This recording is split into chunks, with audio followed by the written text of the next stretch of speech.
ताको पुणी आउ थे रिवाइव करवा आउ थे आनिबा एवं जेबली ड्रॉप आउट बंद हम व्यवस्था बढ़ो सबू स्कूल शिक्षक दिज्व ताप प्रक्रिया आरंभ होथर 16,000 शिक्षक नियुक्ति इनस्टाट दिखाई या पर जिते शिक्षक पदवी खाली अच्छे सबू शिक्षक पदवी पूरण कर केंद्रीय आमको राज्य बजेट रे डिजास्टर मैनेजमेंट दृष्टि आवश्यक अर्थ जो जो व्यवस्था रे आमे आउरी केमती विपर्य परिचालन को आगको नवा पीडीएस सिस्टम को त्वरान्वित करवा पब्लिक डिस्ट्रीब्यूशन आउरी स्ट्रेंथन हम तापाई मध्य एथर आमे बजेट रे प्रतिफल नहीं आवश्यक पदक्षेप निया एवं एथर बजेट रे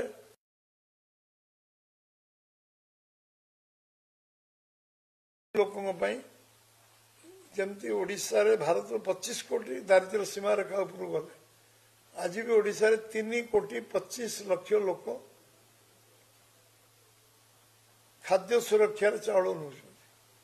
ओडिशार आर्थिक स्थिति को अभिवृद्धि करने जहाँ जहाँ पदक्षेप नवा कथा नि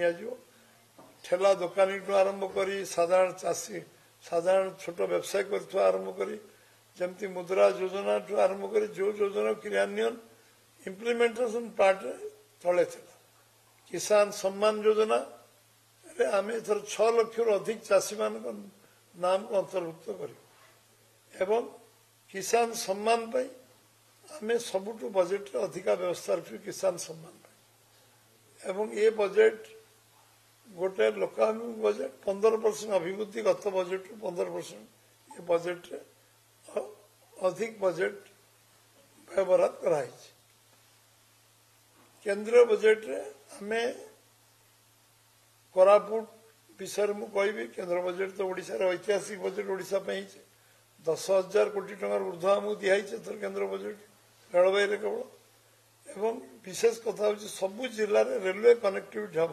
से दृष्टि मार्कानाई जिला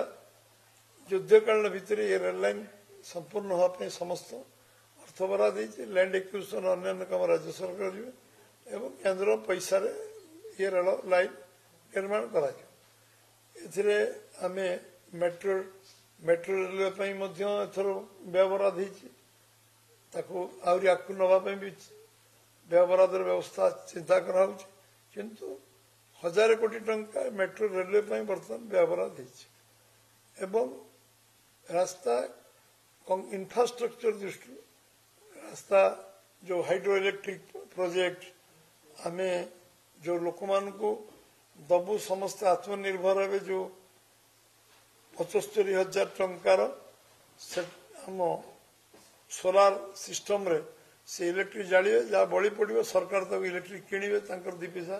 रोजगार हम समस्त दबार जो व्यवस्था ये व्यवस्था केंद्र सरकार योजना को क्रियान्वयन करा एवं ये अंचल पर्यटन शिल्प को सबुठ अधिक गुरुत्व देवाई आम सरकार संकल्प नहीं प्रतिबद्धता अच्छे आम पर्यटन शिल्प विकास केमती हम कोरापुट भली कोरापुट आरंभ करी ओडिशार सबु अंचल पर्यटन शिल्प केमती आगू नि एवं कि देवमाली टू आरंभ करी आम गोपालपुर टू तलसरी पर्यंत सबू को डेभलप करा चिलिका को पर्यटन केंद्र करा धन्यवाद देवी केंद्र सरकार को जे आमे कोस्टल हाईवे घोषणा से करचंती एवं एठी हमर कोस्टल हाईवे बहु प्रतीक्षित था पर किलोमीटर 19 कोटी टका खर्च सेटा हम ऑलरेडी दीघा टू आरंभ करी सेटा चिलिका पर्यंत गोपालपुर पर्यंत लंबिब एवं धामरा इंडस्ट्रियल कॉरिडोर जामझेड़ धामरा जातीय राजपथ घोषणा हवा सहित 4 लाइनर घोषणा है ring road Cuttack Bhubaneswar minus ring road घोषणा है से अंचल भुवनेश्वर रिंग रोड घोषणा है ये अंचल सबुठू अधिक 11 लाख कोटी टंका योजना रे कोरापुट रे आमे इंफ्रास्ट्रक्चर को अभिवृद्धि करने सबुठू अधिक अर्थ व्यवस्था जो आमर हो ये अंचल अधिक से व्यवहार निश्चित भाव में केंद्र सरकार को से धन्यवाद देवी एवं केंद्र सरकार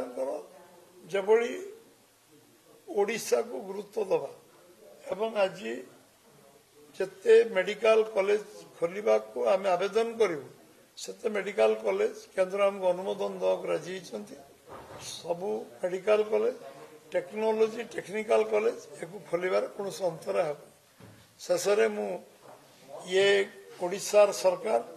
आम जहाँ जहाँ संकल्प पत्र मेंशन करछु सबुगुड़िक गोटी गोटी गोटी गोटी कार्यकारी करवा आरंभ ये बजेट रे प्रतिफलन नहीं आ गोटे विषय को मतलब बात देनु जहाँ संकल्प पत्र में लिखिछु ए वर्ष क्रियान्वयन आरंभ हो 100 दिन भीतर सब क्रियान्वयन प्रक्रिया संपूर्ण हो एवं बजेट निश्चित भाव आगामी ओडिशा रे जो दादन खटिया को जाउछन जो लोक माने पर्यटन शिल्प विकास हो इंडस्ट्रियलाइजेशन जो हम दादन बाहर को जीवा युवक माने ओडिशा रे कर्म संस्थान पाइबे ये प्रक्रिया विकसित भारत विकसित ओडिशा